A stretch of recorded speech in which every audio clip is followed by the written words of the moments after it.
बिस्मिल्लाहिर्रहमानिर्रहीम। अस्सलाम वालेकुम मलगरो। उम्मीद دی چې تاسو ټول بخیر. نن زمونږ ورډ اف د ډے نمبر 8 دی. نننې ورډ اف د ډے زمونږ دی پرووک.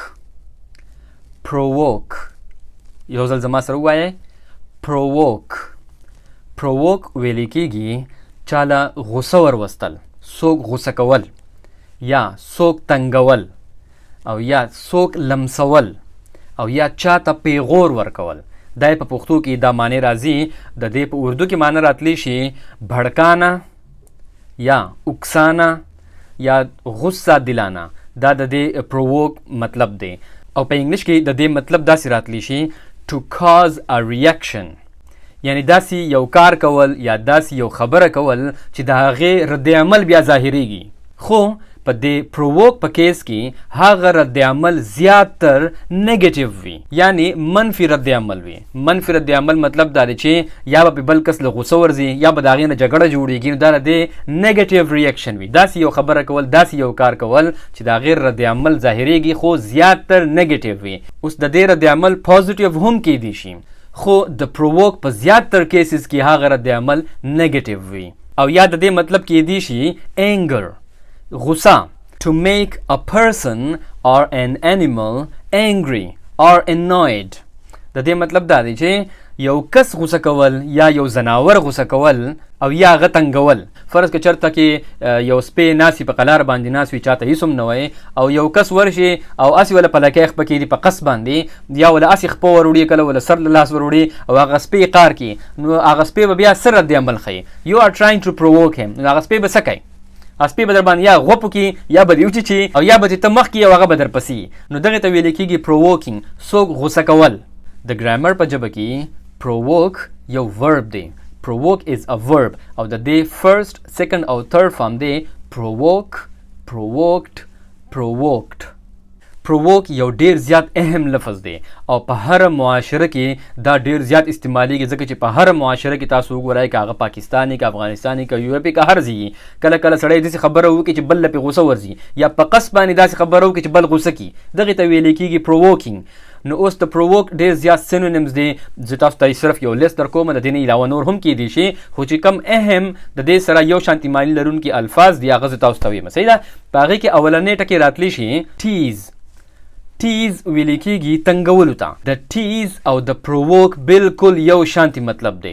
ټو ټیز سم ون مطلب دا دی چې څوک تنګول. او یا دغه شانتي بل ټکې راتلی شي سپارک.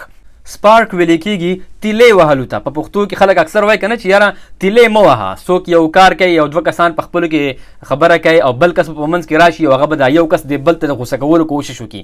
دغې ته ویل کېږي تیلې وهل. سپارک ویل کېږي دې ته. په اردو کې دې ته ویل کېږي چنګاري، سپارک. نو تاسو به کتلی وي که نه زموږ په معاشره کې د افسوس خبره ده خو داسې کارونه ډېر زیات کېږي. یا دغې ته بل یو ټکې هم ویل کېږي انفلیم. انفلیم هم ویل کېږي اور لګولو ته، یعنی د سړي جذباتو ته اور لګول، د سړي احساساتو ته اور لګول، یا یو سړی دومره غوسه کول چې هغه پې اور واخلي. نو دغې ته ویل کېږي انفلیم. یا بل ټکې راتلی شي فایر. فایر هم دغه مطلب دی چې اور لګول. یا د دې په شانتي بل اهم ټکی دی او دا ډېر زیات استعمالیږي، هغه دی ټریګر. ټریګر دې ته ویل کېږي یعنی په حرکت کې راوستل. څوک په حرکت کې راوستل، د چا جذبات په حرکت کې راوستل. ته داسې یو خبره وکړي چې خلک په هغې باندې एकदम پاسي او راوچت شي، په جذباتو کې راشي. محرک ورته په اردو کې وایي ټریګر. یا بل ټکې راتلی شي پمپ اپ. پمپ اپ تاسو که خیال کړی وي په پښتو کې هم دا ډېر استعمالیږي. خلک وایي چې ما مه پمپ کوه یا ته هغه پمپ کړی. پمپ کول هم دې ته ویل کېږي چې بل له غوسه وروستل، بل غوسه کول. او یا راځي ریز. ریز مطلب اوچتول، یعنی چاته داسې خبره کول چې هغه اوچت شي، هغه غوسه اوچته شي، د هغه جذبات اوچت شي، بلډ پریشر یې اوچت شي. دغې ته ویل کېږي ریز. او یو آخري ټکی به زموږ په لیست کې وي چې انوی. انوی هم ویل کېږي څوک تنګول.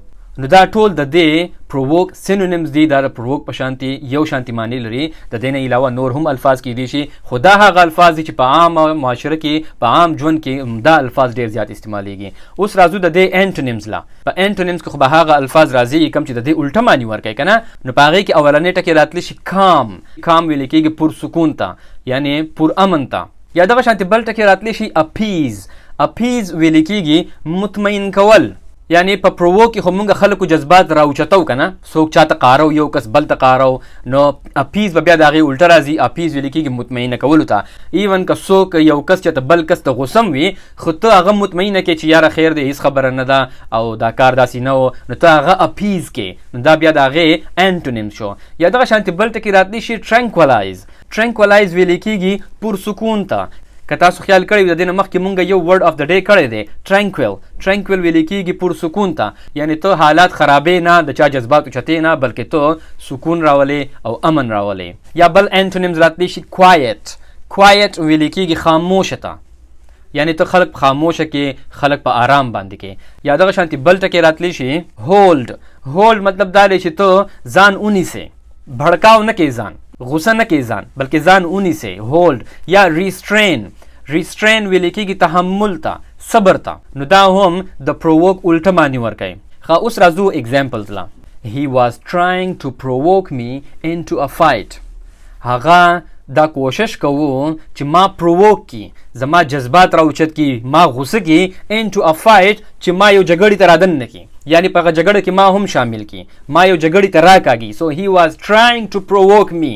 او یا که فرض که تاسو څوک بل چاته غوسه کوئ نو ته د هغه ته ویلی شئ چې he was trying to provoke me against you. هغه زه ستا خلاف لمسولم یا هغه زه ستا خلاف غوسه کولم. یا فرض که د چا چرته قتل شوی وي، څوک چا چرته قتل کړی وي، نو په هغې کې په رد عمل کې بیا ټول خلک بهر راوځي که نه، احتجاج کوي، نو هغې دپاره هم راځي پرووکینګ. his death provoked huge demonstration. د هغه مرګ، د هغه قتل پرووک کړل هیوج ډیمونسټریشن، ډېر غټ احتجاج.